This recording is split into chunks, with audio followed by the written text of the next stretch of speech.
welcome to another episode of the Fully Charged Show podcast, where today we're catching up with Lars Reger, who is the Chief Technology Officer for a company called NXP. Now, NXP are responsible for designing and manufacturing a huge proportion of the semiconductors used by the automotive industry. Now, for our long-time listeners, if you're thinking, this is a little bit of a deviation from your typical topics of electric vehicles and clean energy technologies, let me explain why we're catching up with Lars. Well, first of all, he is just an absolutely extraordinary person. He is so interesting and has so many weird and wonderful analogies to make this topic really, really digestible. But more importantly than that, the semiconductor industry, and particularly when it comes to automotive semiconductors, gives us a really, really good indication of just where we're headed. And the reason is that an electric vehicle has 10 times the amount of semiconductors compared to its internal combustion engine counterpart. And additionally, as we head towards a more connected set of automotive features and more autonomous driving modes, what's happening in the semiconductor industry also gives us that real sense of what we can expect from the automotive industry. And then on top of that, as we move towards these more software-defined vehicles, so-called, actually, the role of the semiconductor companies becomes even more important. Now, NXP's breadth and reach is absolutely enormous, and to put it into perspective, if they ceased to exist tomorrow, just poof, disappeared, then many of the cars on the road today just simply wouldn't start. So he is here to give us a glimpse into what we can expect from the world of electric vehicles and the future of automotive. Now, before we get into the conversation, which was so enjoyable, I must say, I want to define a couple of terms just so that we're all on the same page. Now, first of all, we talk a lot about vehicle architecture. And when we say that, we simply mean the blueprint of a vehicle. So its chassis, the technology inside it, and the layout. We also talk a little bit about tier ones. And in that context, we're talking about the suppliers who provide equipment and technologies directly to the OEMs. And when we say OEMs, original equipment manufacturers, typically in this context, we're talking about the automotive manufacturers. So I hope you're ready for a very interesting conversation. But before we get to that, a very quick advert break.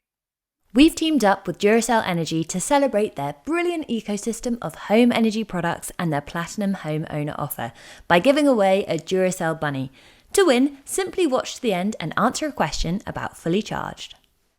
Lars, thank you so much for giving up your Thursday morning today. Can you kick us off by telling us who you are and what you do?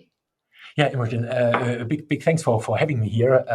It's a really pleasure to talk to you.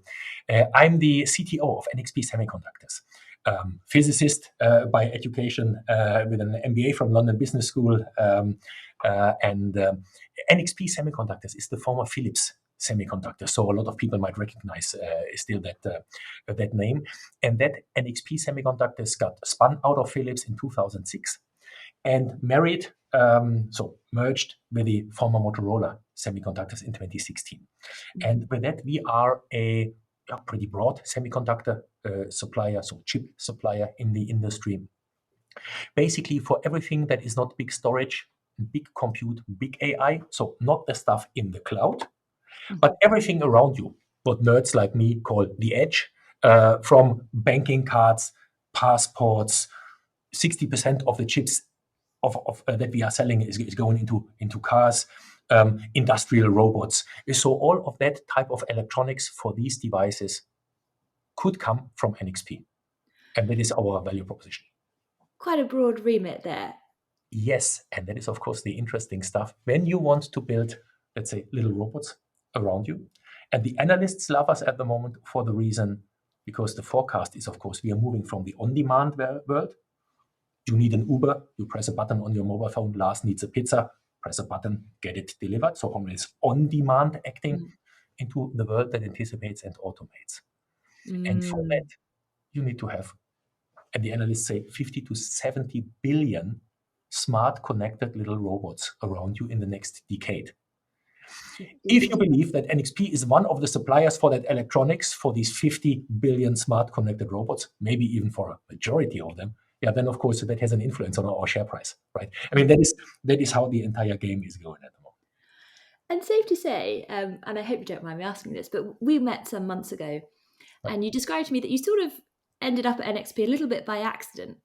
And I'm Yeah. sure that So let me give you a story. No, I started for Siemens Semiconductors. So a physicist, I wanted to do medicine, medical devices during my studies. Then I started working with electronics, semiconductor electronics, made it to Siemens Semiconductors, which is today Infineon.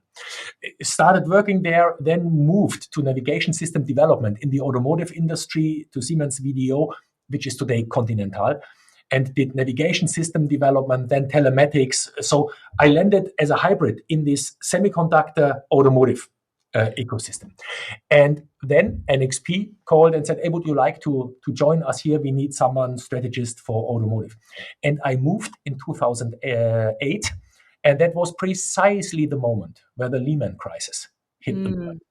And NXP just had been spun out a little bit earlier, not really clear on how the portfolio should change and how the setup of the company was. Long story very short, I came here and they told me that they still have cash for 1 quarter. So I remember me calling my wife and said, "Hey, darling, stop packing bags. I might be soon back. So maybe in 6 weeks, I need to search a new job again." And since then, yeah, a fantastic journey started. I thought it was the mistake of my life, but what really happened was that private equity, who was owning us in those days, really, in a tough way, looked into each single segment and said, is this fitting to the NXP DNA? Or is it just because your old mother company wanted to have a chip of a certain kind that they asked you to produce it, even if it does not exactly fit to your assets? And that refocusing of the company into in my language, I would say now into an interface company, into a sensing company, into a smart power company. So all these analog electronics, that helped. And that was, of course, then suddenly we were profitable again, very profitable soon, and we could acquire Freescale, the former Motorola Semiconductors. And Freescale has all these small, medium, large type of compute brains. Now we suddenly had the sensing part, we had the networking part, we had the actuating part, and we had the thinking part. And how do you build robots? Well, you sense your environment, you connect to the cloud and get your information in. You send this to the little brains, you think of a smart advice, and you send this smart advice to the arms and legs of your little robot. Sense, think, connect, act, we were complete. And from the auto side, we have the functional safety. So braking systems, fail safe, fail silent type of architectures. We knew how to do functional safe electronics. And we were building banking cards or mobile phone payment. So we had all of these eGov chips in passports. We had the security as well. Now, how do you build a robot? You sense, think, connect, act, and you never would allow a robot to take tasks from you, responsibility from you. I mean, the first moment where your fridge orders 500 liters of milk for the weekend, this thing is off the grid and you go shopping yourself again. Yeah. The first time your smart thermostat turns your house to 50 degrees centigrade and your aquarium is boiling, you go change the heating yourself again. And the first time your autonomous vehicle goes diagonally over a crossroads, you start driving yourself again. You don't trust the device. So there is these 4 ingredients: sense, think, connect, act. And then you have to trust your device. Otherwise, this market does not exist. And a nerd defines trust as safety and security. So the device always has to work and never turns against you, and it cannot be hacked to turn against you. If we are world champion in these 6 areas, we are the robot company. That is absolutely fascinating. And I've never heard it sort of described quite so clearly. So sense, think, sense, think, yes, sense, think, connect, act. Security. Exactly. And when you cast your mind back to 2008, could you foresee that happening? No. So I would say, I would love to say it was all strategic wisdom. It was not as so often.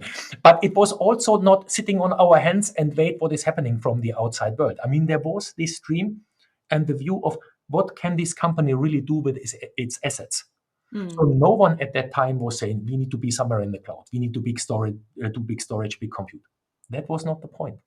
We are the analog company. We are the interfacing. I called it in these days, we are the interface company. We have everything that is connected to a wiring harness. So we have all of that. We have good sensing capabilities, car-to-car communication. We started with radar.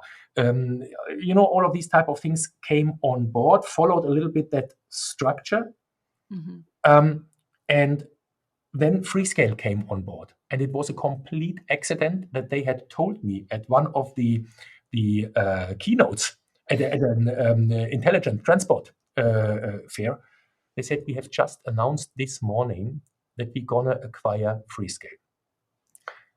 So we have done the signing, but we have not done the deal closing. So Lars, you are not allowed at all to ever talk about Freescale here. Don't make any comment on the company that is legally not okay. That is impossible. So I was standing there and I had a slide for a domain-based car and said, look, this is what NXP is good at. And I had colored blocks on that thing. And it was like, and there we are market leader for radio, for analog, CAN transceivers, all of these type of devices. And then I looked at that slide, and just that very moment, I said, and for all the gray areas, others are market leaders. In most of the gray areas, this is companies like Freescale. And I mean, it was dying laughter in the entire audience, but that was the kick-off moment to say, you know what, honestly, we are rather complete. I'm not saying we have the best silicon everywhere, but we are rather complete. Yeah. And from there, the story was spinning, saying, yeah, our customers see it in the same way. And only last year, we really coined the word intelligent systems at the edge, or robots. So the story, I mean, the slides are unchanged since almost a decade now. With that value proposition, we can build all of that machinery. And that is, of course, evolving. How much of AI do you need? How do you make sure that your AI, your brain, is functional, safe, and secure? I mean, that was all these hula hoops that we did in 2018. I know journalists were asking me, said, Lars, when is NXP bankrupt? And I was like, why? Yeah, because it's just a big AI piece in the car, and then autonomous driving is done, and no one needs your silicon anymore. And I was saying, like, look, a car is as much a brain on wheels as you are a brain on shoes. And then, I mean, it was hilarious. But in principle, there was a reason why in 2018, this big promise, in 2 years, we are all driving without a steering wheel, did not happen. Because it was this misperception of just throw AI in and you are good. No, we had to take a step back and had to say, okay, how does a robot really work? Well, you're talking to a biological robot. And this biological robot here has a very different architecture.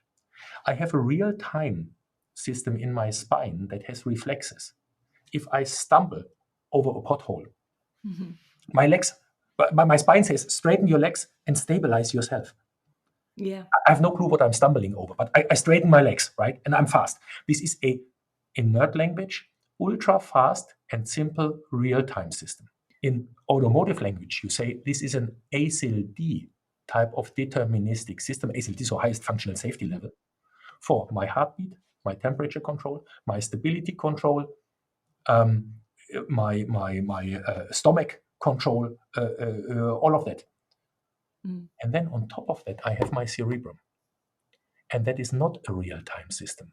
Only that device is an AI system. And that device is just at this moment thinking, what is the next funny sentence that I say to you while I'm sitting straight on my chair here? This is the cerebellum. And why I can do movements with my hands and still talk to you. So this is a multi-layered robot architecture. And what we are trying to do at the moment is we try to bring these robot architectures into cars. So there's, oh my gosh, there are so many different things. Sorry for the long monologue, yeah? No, I enjoy it. And I knew when we invited you on the podcast that my job would be incredibly easy because you are such an incredible speaker and I can sit back and relax and listen intently. But there are so many different directions that we could take this conversation. And before we do, I want to sort of take a step back and just ensure that we've got all of our listeners on the same page and start with some really, really basic terms. So for the avoidance of doubt, I've got 2 questions. First of all, what actually is a semiconductor? What is it? What is a chip? And secondly, why is it that we need different chips for doing different things? Yeah. So just to make it very, very tangible, in a normal car, so normal combustion engine car, you have 1,000 chips, about 1,000. In an electric vehicle, you have up to 10,000 chips. And they are all very, very different classes. You have, for example, these little brains that are like your pocket calculator, are calculating things. So this is purely what we nerds call digital electronics, bits and bytes shuffling. And you do this with tiny little transistors. And these transistors are switches. Switches that you realize on the surface of a piece of silicon. Nothing more than that. You can use them as little amplifiers or as little switches. In digital electronics, you're just switching and you start calculating, whether you build calculators like in your computer, then very big systems in the cloud. Yeah, but everything around you, your mobile phone, has these little calculating devices. And then you have memory next to that, where you can store stuff that you want to memorize. So like a sheet of paper, you write down stuff. And then what you also have is you have interfaces to the analog world. So in other words, you can measure temperature. You can measure the state of charge in a battery cell in an electric vehicle. You want to measure that you're not overcharged, because otherwise your battery cell gets on fire, and you don't want to destroy the cell by depleting it too much. So there is a lot of fine measurement electronics. And if you do this in a smart way, you can condense that all on one little piece of a silicon crystal. And that is this famous semiconductor. So if you look into your old radio, where you have amplifier tubes on and a big board with a lot of switches and coils and so on, we try to condense all of that into a piece of silicon, overmold it with plastics, and have a couple of connections to the outside world. And this is these little legs that you see normally coming out of these little black squares. Yeah. And this is the chip when I talk about it. Now, this chip is a collection of these electronics. And normally, these electronics can run completely software free. But smart guys, of course, took these microcontrollers and said, hey, this is customizable hardware. This thing cannot only measure the temperature and over a certain threshold switch on the heating. No, you can multi-purpose use it. And this is what you're doing with your computer. But for multi-purpose using your hardware, you have to program it. And this is what software is doing. So hardware and software in these type of systems cannot be detached from each other. There is no software that can be used without any hardware. So you need your computer. Otherwise, what are you doing with your software? It has to sit somewhere. And a hardware of that complexity level without software is also totally useless, or would only have one purpose, and you cannot change the purpose. So therefore, robots are machines that are customizable. It takes certain input, and you can steer it, it can learn, you can program it, and it takes a certain action. Or in other words, you use software to customize your robot.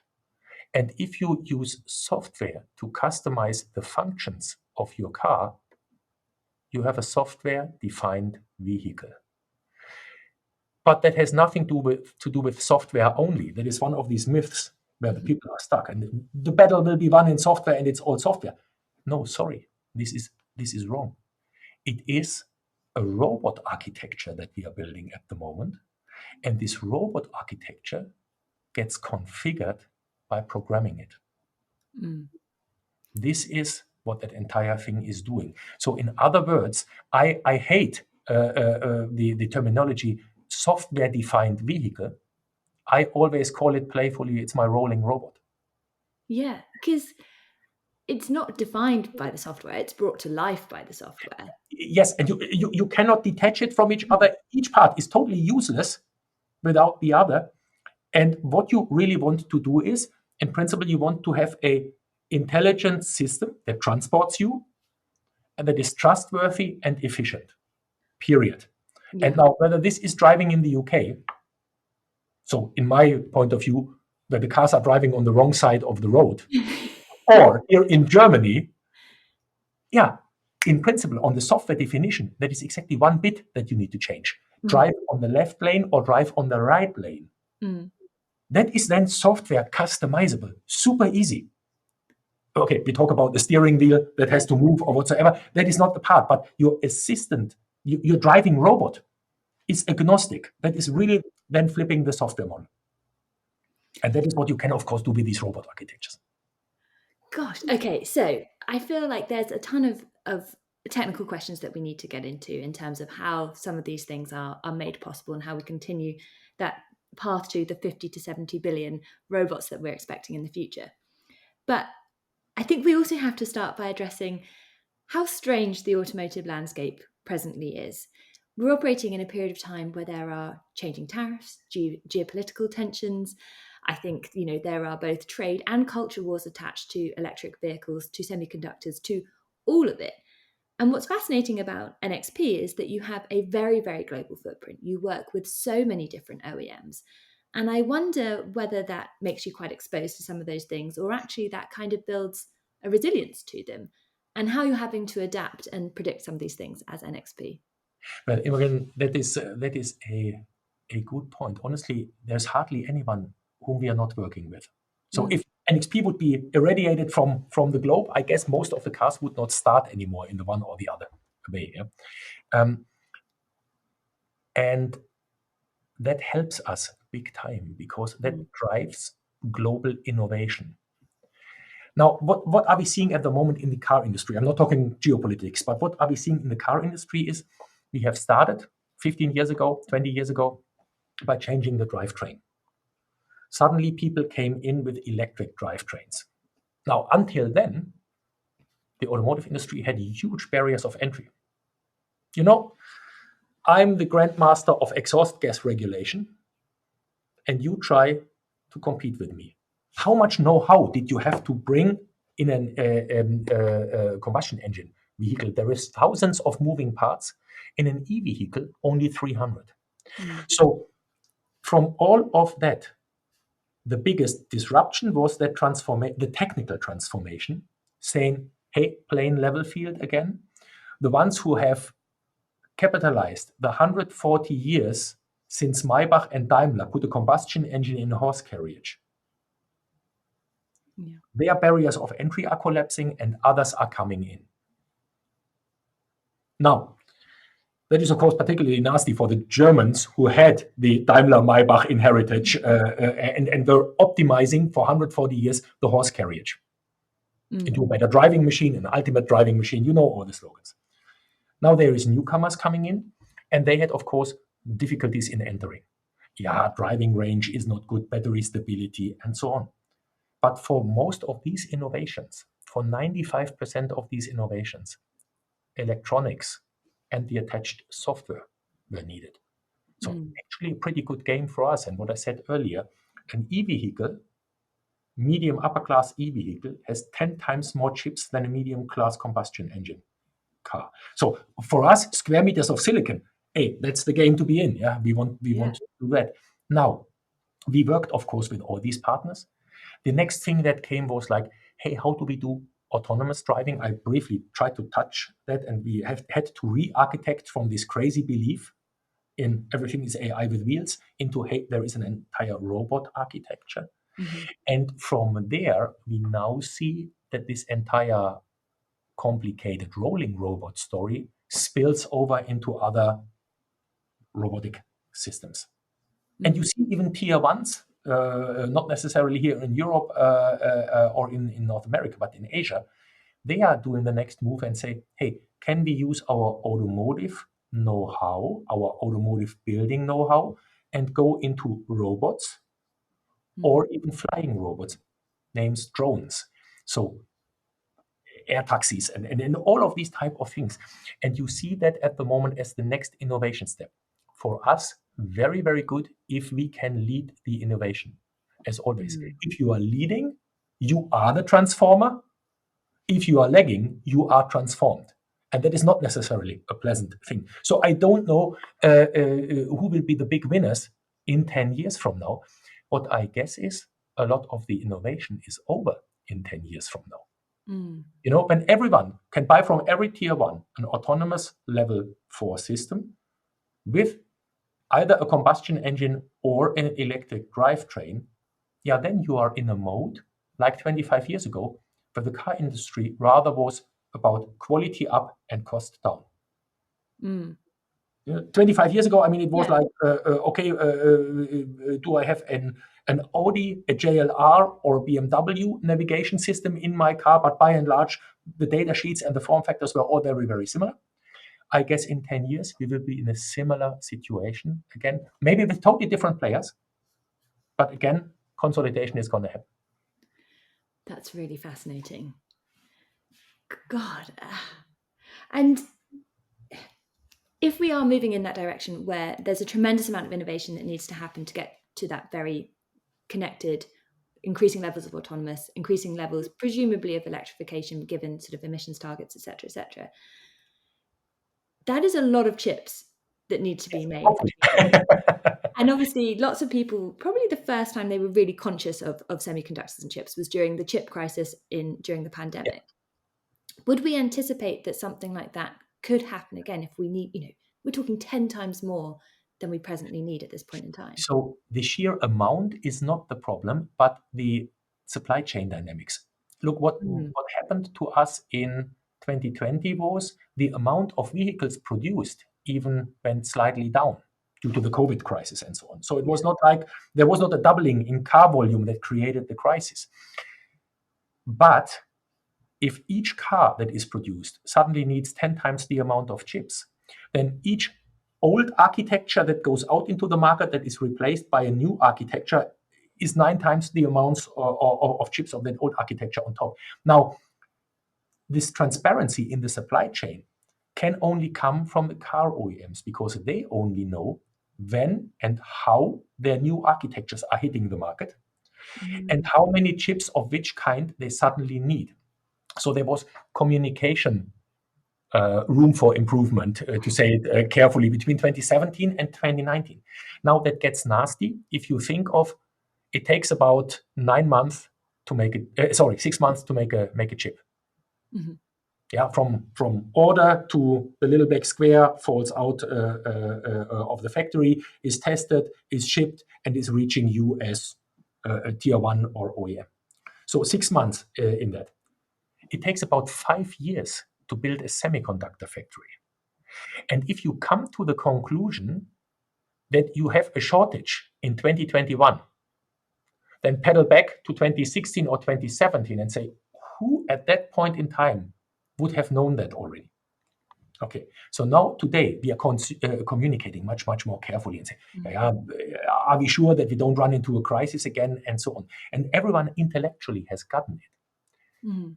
But the tier ones are at the moment, especially the tier ones, are so much under commercial pressure due to the recession that they cannot keep chips on inventory. Normally you would say, okay, all easy, keep 1 year of chips in stock.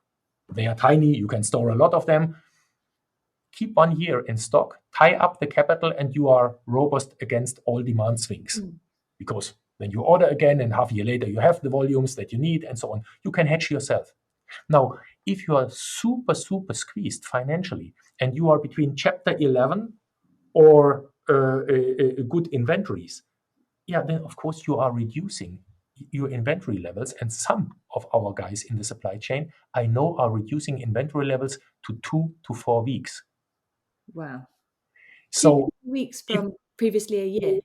Pardon, just a second. So instead of keeping a year's worth of supply, keeping just 2 to 4 weeks. Yes, indeed. Now, and of course, this is not because they are stupid, but because they are so much back to the wall that they say, hey, either I go chapter 11 and I have every non-finished good in my inventory, and then I can be robust against supply swings, or it's the exact opposite. I'm reducing all tied up capital and I stay alive. Yeah.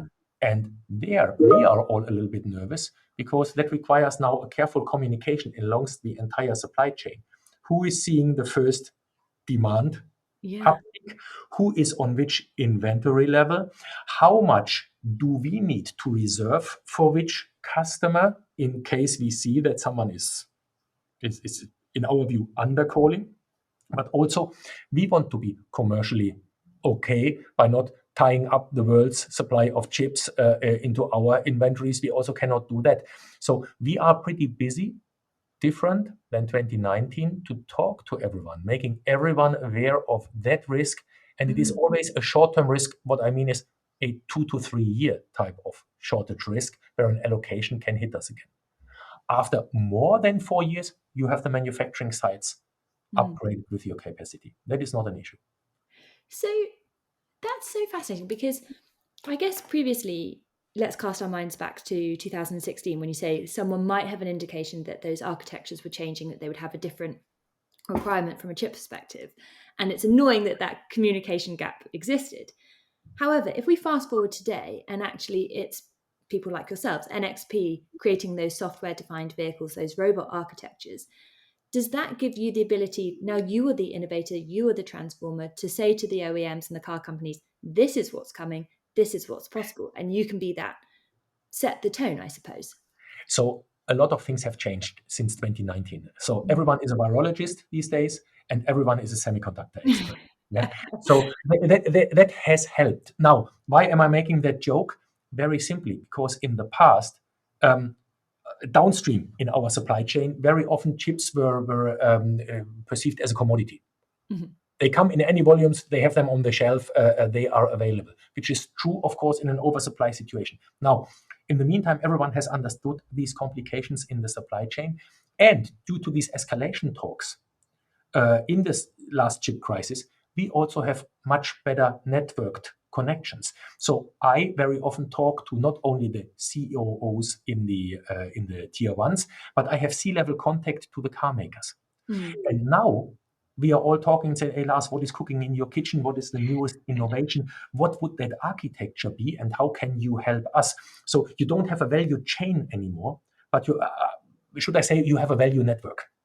So there is much more discussion alongst that strict line from us to the tier one, from the tier one to the OEM, and every discussion around was forbidden. No, the OEMs are actively reaching out to us now. That accelerates innovation. Yeah. Because if everyone knows what we are cooking up here in our kitchen that will reach the market in 2 or 3 years, then of course everyone is already like adjusting the architectures to that.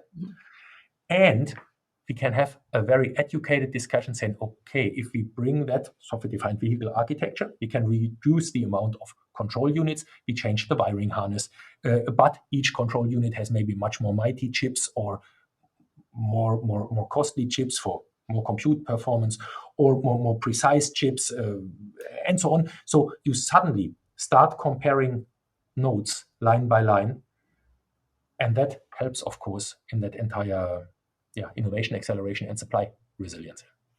It is always so curious to me that so often these challenges come down to human communication and improving those networks to actually enable innovation, rather than it is a technical challenge. So big time, and the way how one communicates determines also how fast an entire industry is with its innovation. What some of the Asian newcomer tier ones are doing is they grab the reference designs that we have on the shelf, so test reference designs, and they fast absorb them and integrate them into their vehicles. And it is not that much of a, let's first have a commercial discussion, like with the incumbents. And I don't need your full system solution. Give me the radar chip, but I don't need your software. But these newcomers are sometimes enormously fast and say, I take it all. Let's later talk about the price, but bring me the innovation first. Now, what that means is, of course, is they are very fast in sitting on the latest and greatest things that we are doing. While some others of the incumbents are sitting in their old legacy architectures and say, can I have your chip 5 cents cheaper? Now, even if you have 100 chips for 5 cents cheaper, it is more expensive to refuel the car. So it cannot be the needle moving thing to be cost conscious in all of that. I understand, of course, cost in the end matters for a vehicle, but the game changer very often is be fast with your innovation and get going with that stuff. Maybe it's even cheaper to take reference design and software from the tier twos, and then go to set makers, ODMs. Look, for example, at Foxconn. They are getting active in the automotive area. We had them at CES last year to jointly show what we are doing. But we are partnering up to say, okay, our reference design, can you please industrialize that type of stuff and offer it then to the OEMs in industrial volumes?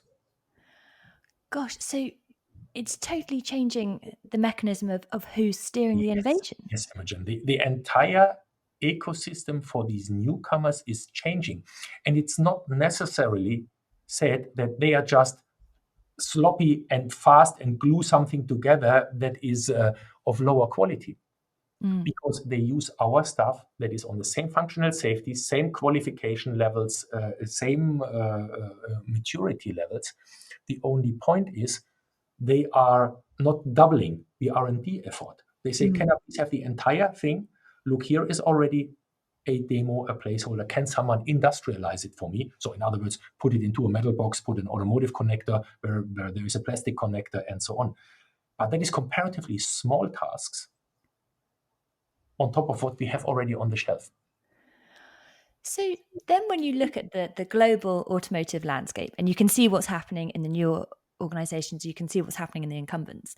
Presumably you have to have very, very big, Chinese walls between how you talk to different people, but it must be impossible not to say, guys, what are you doing? So of course, we are not exchanging customer information from left to right, but being asked for, Lars, how would you build a rolling robot? I'm of course giving the best of my know-how to anyone who asks.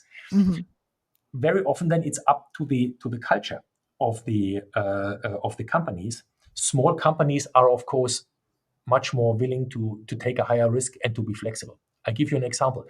Incumbents very often go and say, yeah, we need to be multi-sourced with your chip. So we take your chip and the chip of one or two competitors. That means if you're not careful, you are developing your software 3 times. Yeah. Because you have to port from A to B to C on a microcontroller. Small companies, I'm seeing in the recent month more open to say, what would it mean if we take it all from you? And by the way, can we please anchor a 10-year pricing roadmap? And with 10 years, we are in better volumes. Yeah, so maybe we can become more commercially attractive to each other.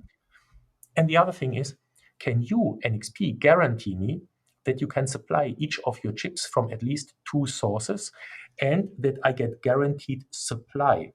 You say, yeah, we can guarantee that to you, but you, of course, cannot come, let's say, in our restaurant and say, hey, I brought my 100 friends, now I want to eat steak, but tell me at least a week in advance, that I can buy the stuff. So if this timeline works, if we are working with all of that, I think the industry, the small, the flexible guys are much better off going close with an innovation partner like us and say, okay, we do it all together. We save all the software and requalification effort. But of course, we still keep the liberty that we are not overly dependent from each other. If we get stuck, then we have to source foreign silicon, but not per se and not as a concept, 2 or 3 times redundancy each time. Yeah. God. Okay, I need to sort of move on to a slightly different question because otherwise I'm gonna. I knew this conversation would be easy. Goodness. So just turning our attention then to some of the technical challenges that are around the corner. Now, for anyone who doesn't really know anything about semiconductors, they would have heard things in the media around Moore's law is slowing down.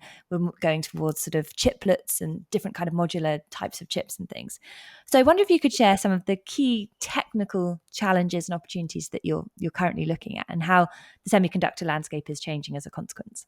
Okay, so I hope I don't get too nerdy now, but the Moore's law was crafted for these digital chips. So if you want for a mobile phone or for a computer, you have these digital brains, your CPU on a computer that computes all and everything.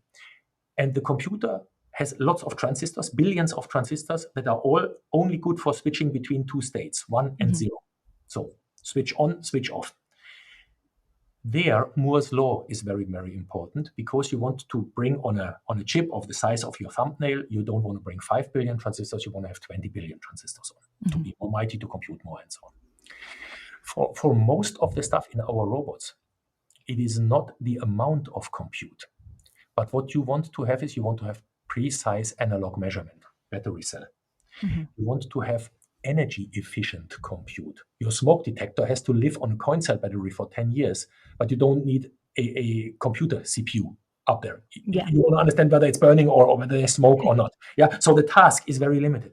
Therefore, the vast majority of the automotive chips is not in the high performance compute where Moore's law is hitting you, but it's in the precision and energy efficient compute and analog measurement, radio, radar. I mean, I could go much broader now, but this is all not in that mainstream type of discussion, but it's all in totally different areas. How do you bring the best chips for these different applications? And they are sometimes, some people even call it in legacy nodes.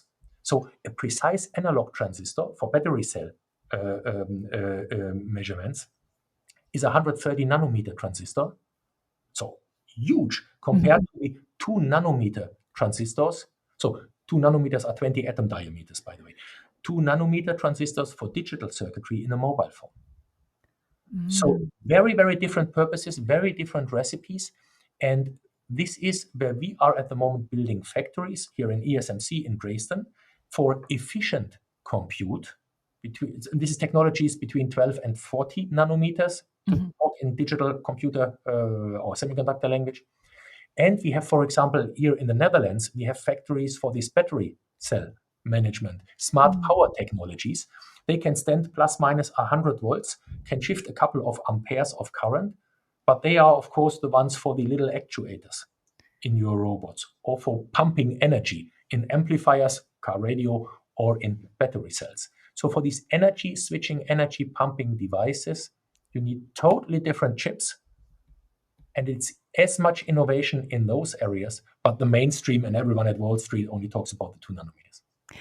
Yes, I was going to say, because it's all about that sort of increasing compute power. If you Google the word semiconductor and then click news, those are the kind of things that you hear about. But actually, one of the things that you mentioned earlier about increasing autonomy and connectivity is how you take those analog things that are going on in the world, sense them, and then the robot has to react to them. Absolutely. And those should not be energy intensive things. You need all of those different signals that the car is receiving to behave in an adequate way. If you wet finger in the air, make a calculation, and it is really 50 billion of these robots, and we would build them on today's technology, they could easily consume 3 times the energy budget of Mother Earth. Wow. So in other words, my dream on today's technology will not work. So I have to be functional, safe, and secure for reliability in my robots. Otherwise, you would never buy them.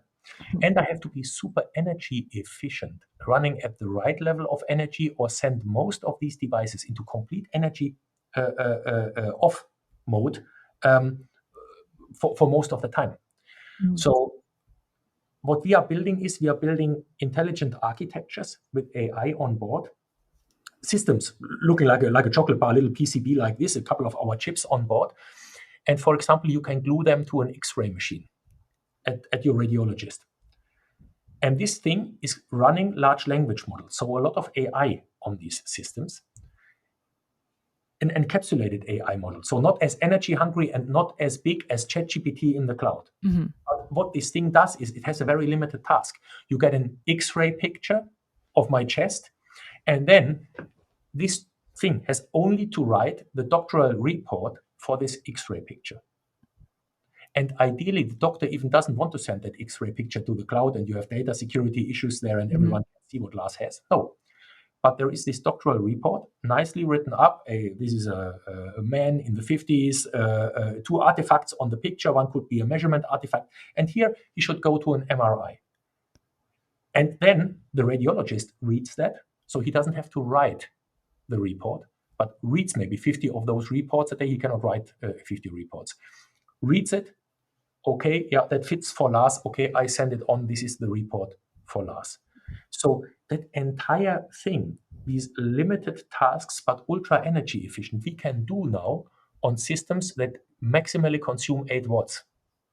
Gluing an 8-watt system to an X-ray machine is doable.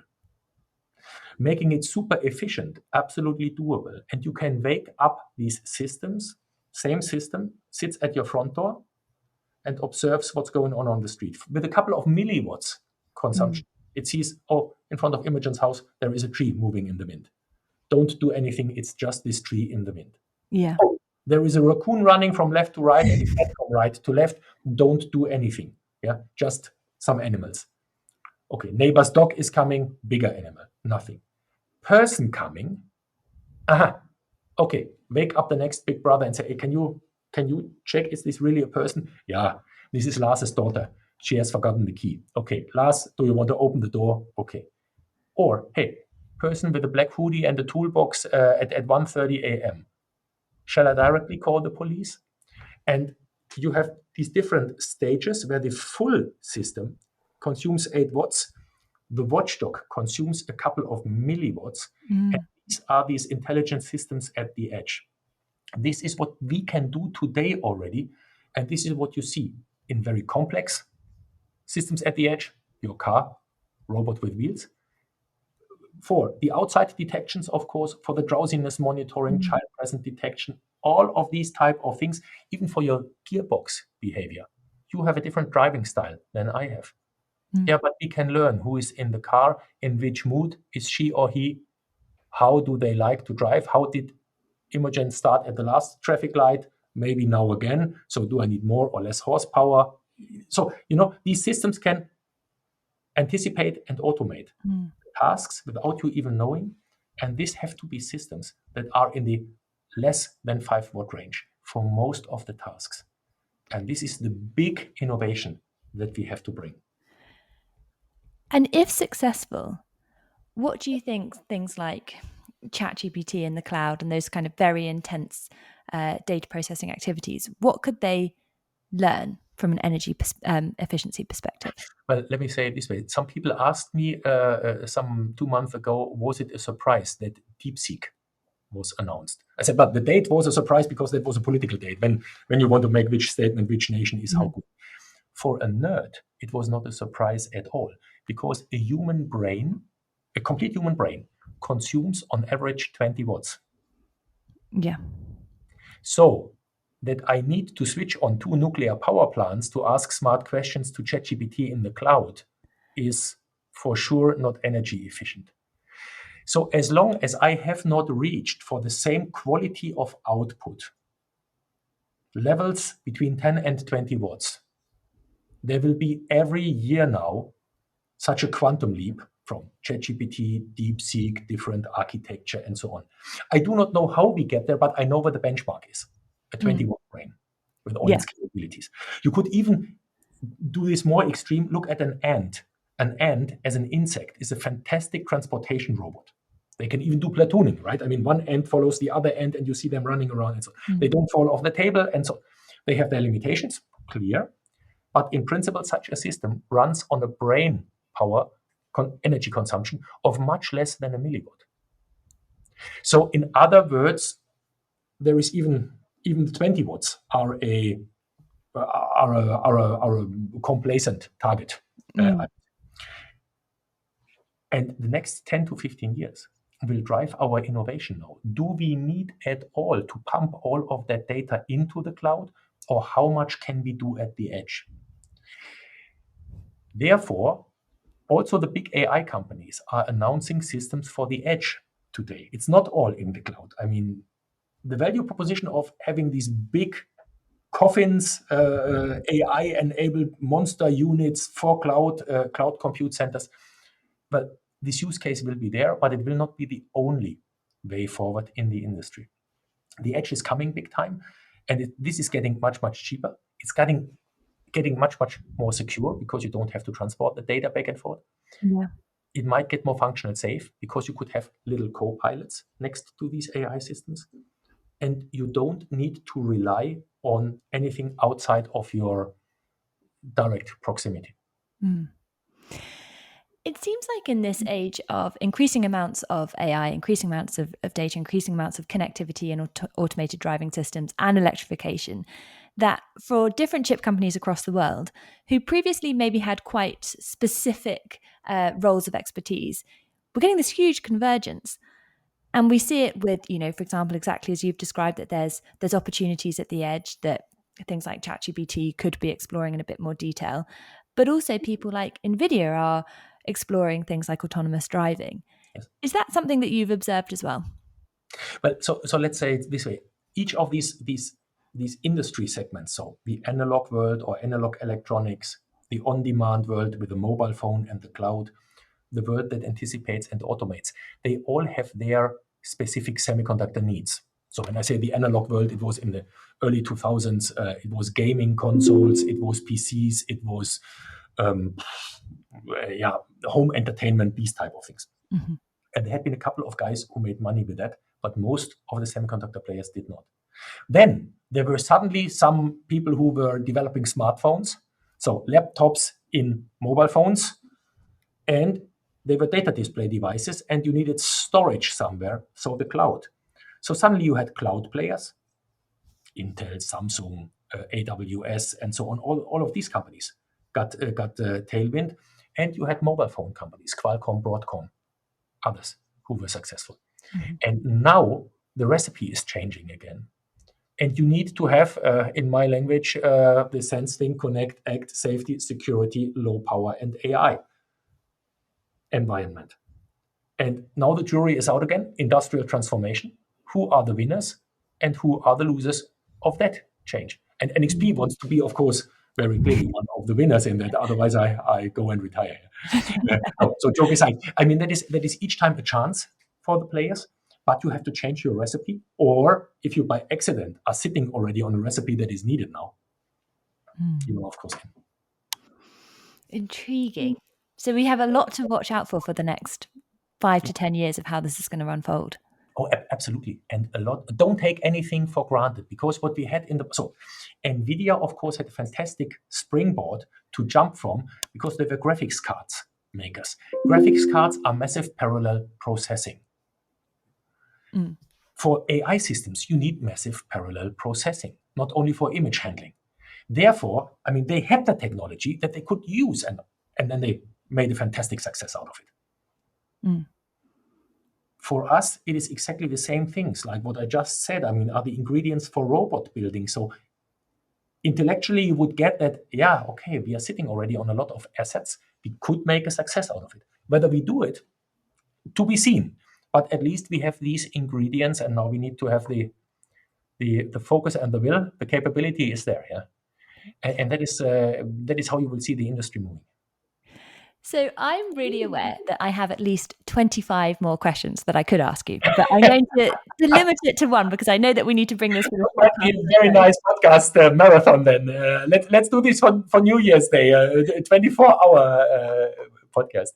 Oh, we could, because honestly, the way that your analogies that you have and the enthusiasm in the way that you speak about this topic is just like so infectious. So it's very easy to keep the conversation going for a long time.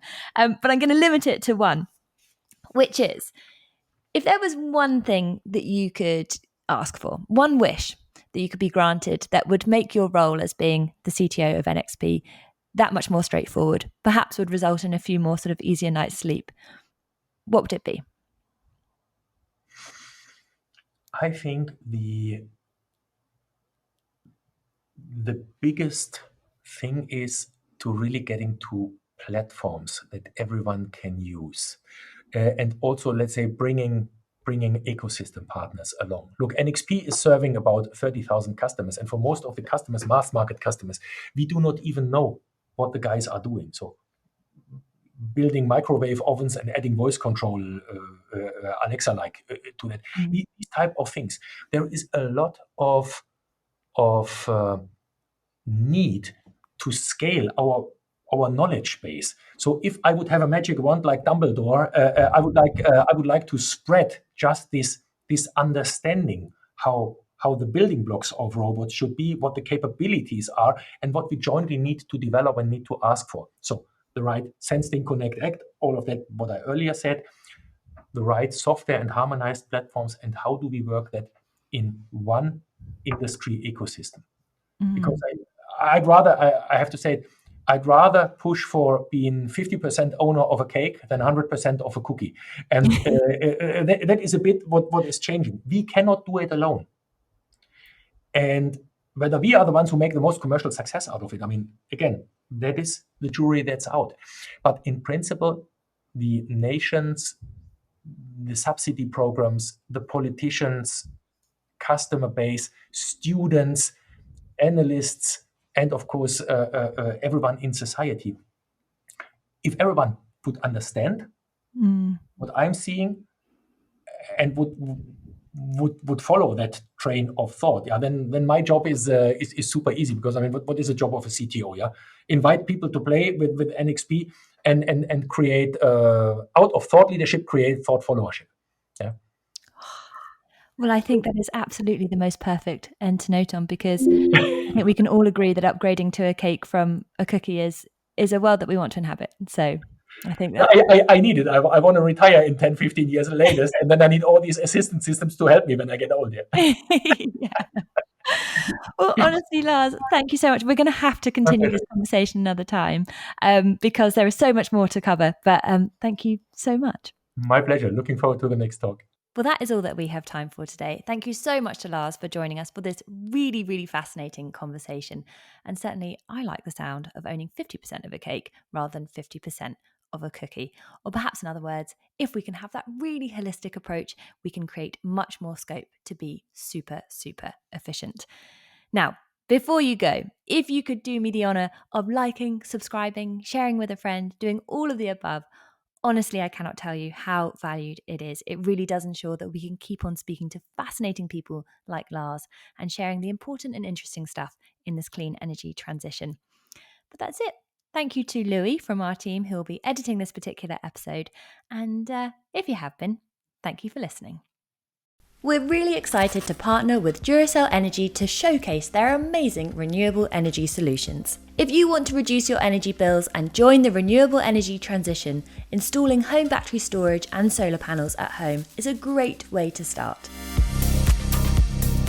Duracell Energy's ecosystem of products typically partners with solar panels, but they can be just as effective without it, particularly for electric vehicle owners or anyone looking to take control of their energy. And with Duracell Energy's Platinum Homeowner offer, viewers can get a custom service that pairs you with top quality products and the best installers in your area. Duracell Energy's batteries, inverters and EV chargers work together on one easy-to-use app. With features like dynamic tariff integration and grid services, you'll be able to maximise your return. Ready to get started? You can get your quote today. And don't forget, we're also giving away a Duracell Energy Bunny in every episode. Just answer the question about Fully Charged by following the link in the description. Good luck!